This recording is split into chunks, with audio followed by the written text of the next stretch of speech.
Inequalities.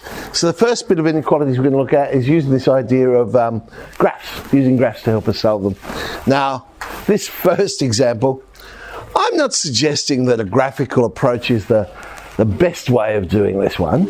However, should we happen to have the graph of x squared on x plus 2, which we'll just create here, so it's x squared, which is my parabola, divided by x plus 2, which is the straight line. So we know we will have a vertical asymptote at negative 2. Let's split it up in the boundary so we know when is it positive, when is it negative. We will have an oblique asymptote at x minus 2, if I do a polynomial division on that. So let's put that in. And so there is my curve. We want to know when is that curve below 1. So if I draw in, there it is, y equals 1, we're essentially saying when is our blue curve below 1? Well, we need to find the points of intersection. So let's solve it.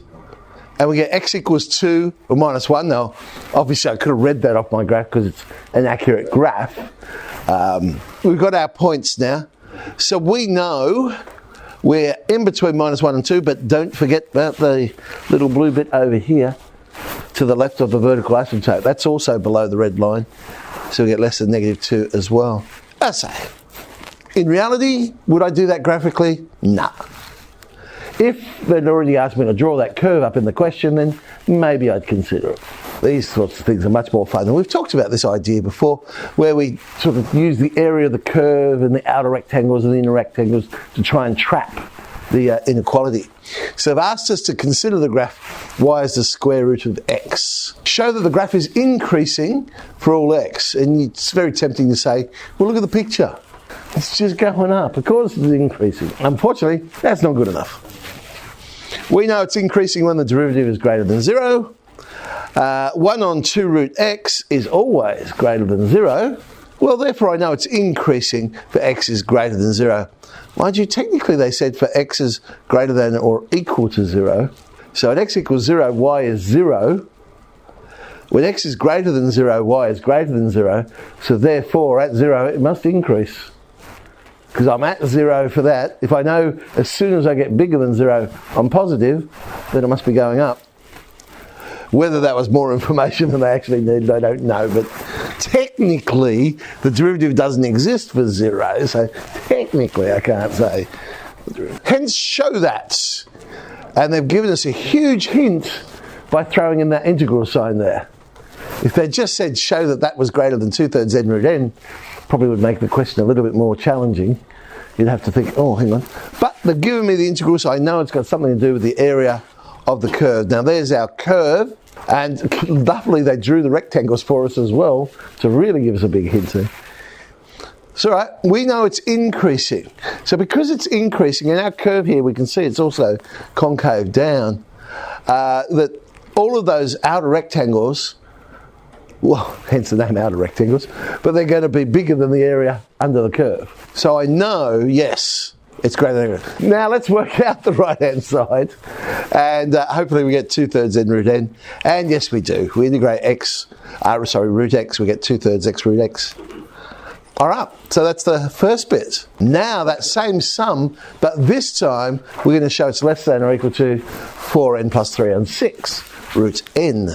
So test for n equals 1. Left hand side is the square root of 1, which is 1. Right hand side we get 7 on 6. And last time I checked, yep, 1 is less than 7 on 6, so therefore it is less than or equal to the right hand side. Hence the result is true for n equals 1. We're going to assume it's true for n equals k, and we're going to prove for k plus 1. So that's what we've got to prove. 4k plus 7 on 6 root k plus 1. Well, it is a series type, so let's do it the traditional way. We'll sub in the assumption. Somehow I've got to turn that into 4k plus 7 on 6 root k plus 1. That's what I'm looking for, isn't it? I've got root k. Well, let's create a whole fraction. At least I've got the 6 in the denominator. There's a start. And we get roots, notice I've turned it all into one surd there, 4k plus 3 squared, lots of k under the surd, and 6 root k plus 1. expanding out the left-hand side, gee, it'd be nice if I could factorise that to be root k plus 1 as well. So I had multiples of root k plus 1. Well, I can almost. Problem is I get this pesky remainder of minus 1. But fortunately, we're not dealing with an equation, we're dealing with an inequation. So, if this is minus 1, it must be less than... Oh, sorry, before I got to that bit, I factorised, and it turns out to be 4k plus 1 squared.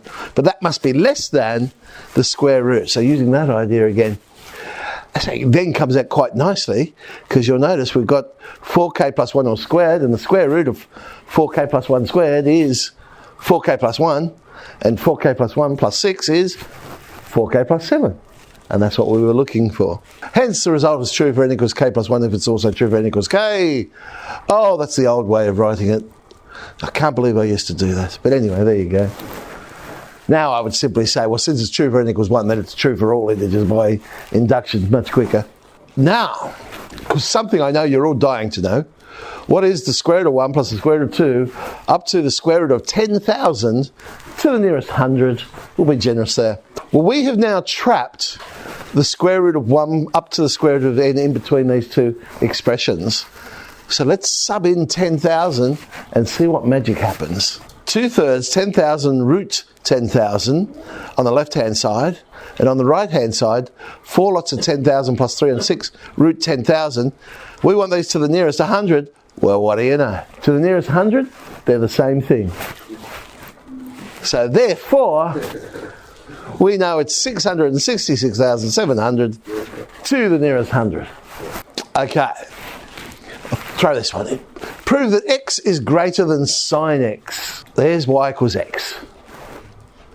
There's y equals sine x. Oh, look, it's always above it. No, I can't just say that. All right. I'm going to play with the slopes of these because function x is x, if you like, and the derivative of that is 1. The derivative of sine x is cos x. Now, in between 0 and pi and 2, so just acute angles, well, cosine x is always going to be less than 1. Therefore, the blue line is increasing quicker than the red curve. Now, when x is greater than sine x, well, sine x is now coming back down. It never goes above 1, whereas y equals x just continues. So clearly, on the right-hand side of pi and 2, it's always bigger. So therefore, x is always greater than sine x. So that's a graphical way, I guess, of proving that. All right. So now Cambridge one, so we've got some there, the 10C. Patel, you'll find some of these in 10F.